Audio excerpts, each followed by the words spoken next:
In 1987, search teams breached Daniel Crowe's fire lookout cabin.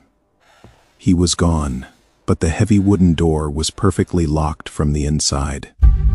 They found his journal on the desk. Its final pages revealed that Daniel had been stalked for weeks by something deeply unnatural. An entity with fundamentally wrong proportions had been learning his voice, his routine, and perfectly copying his breathing. His final, horrifying entry read, "It is inside. It has my face. It was me." The Forest Service immediately buried the incident report and completely demolished the fire tower, leaving nothing but a rusted foundation. The tower has been gone for nearly 40 years. Daniel has been missing for 39. Yet locals say on nights when the fog rolls in, they still hear a young man's calm voice on the shortwave radio, doing his evening check. And so who is still broadcasting from that mountain?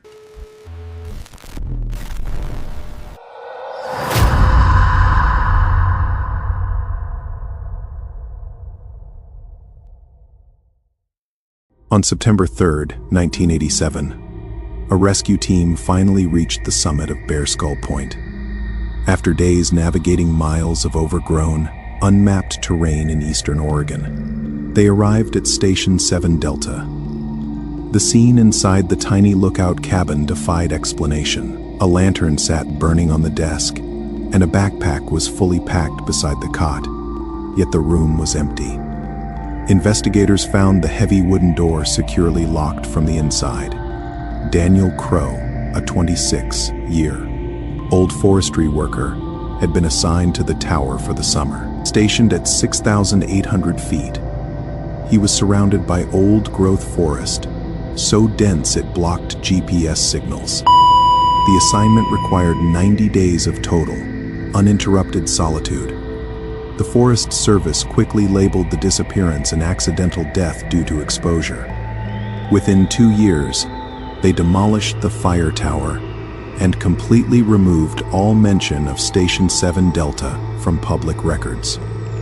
While the physical site was fully erased, the recovered radio logs and personal journal detail an entirely different reality. These documents record a systematic, 3-week hunt, the work of a predator that left behind evidence of an impossible non-human breach.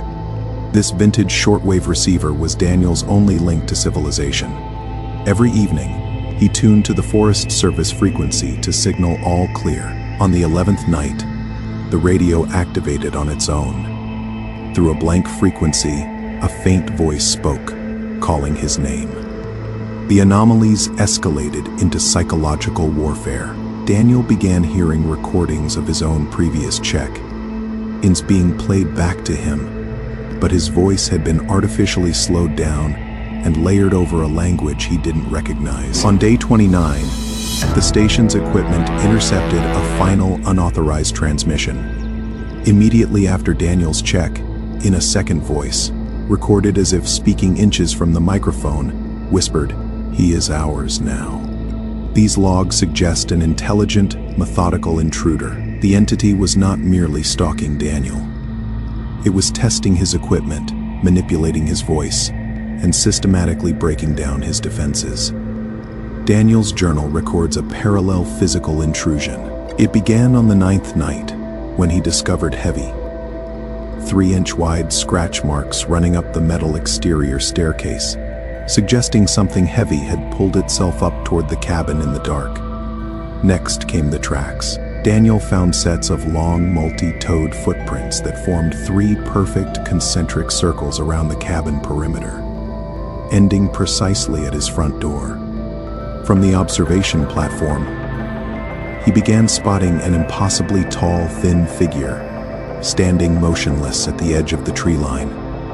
It remained frozen while he watched, but every time he blinked or looked away, the shape was closer.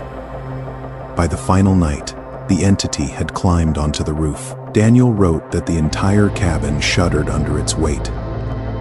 As he sat in the dark, he realized the heavy breathing coming through the ceiling was perfectly synced with his own inhales and exhales. The journal's final entry describes the cabin door's deadbolt turning on its own. As the tall, thin silhouette filled the doorway and leaned into the lantern light, Daniel realized the creature was wearing his exact face. The evidence points to a process beyond simple predation. Over 3 weeks, the entity observed Daniel, mimicked his voice, and eventually assimilated his identity. Searchers found a final physical mark on the cabin desk. A wide, inhuman smile pressed into the journal paper, with enough force to leave a permanent impression on the sheets beneath it. The government's official report ignores the physical evidence found at the scene. Today, the Malheur National Wildlife Refuge remains a popular destination, even as the Forest Service keeps the records of Daniel Crowe's disappearance sealed. Locals in the town of Townday still report a warm orange glow, like a kerosene lantern, at the top of the ridge where the tower once stood. Occasionally, radio operators still catch a calm voice at 7 p.m., reporting that Station 7 Delta is all clear. This case serves as a warning for those venturing into the deep wilderness. If you are miles from the nearest trail and hear a familiar voice calling your name from the trees, do not answer it. The most terrifying reality of these remote places isn't just that you might disappear. It's that something else might walk out in your place.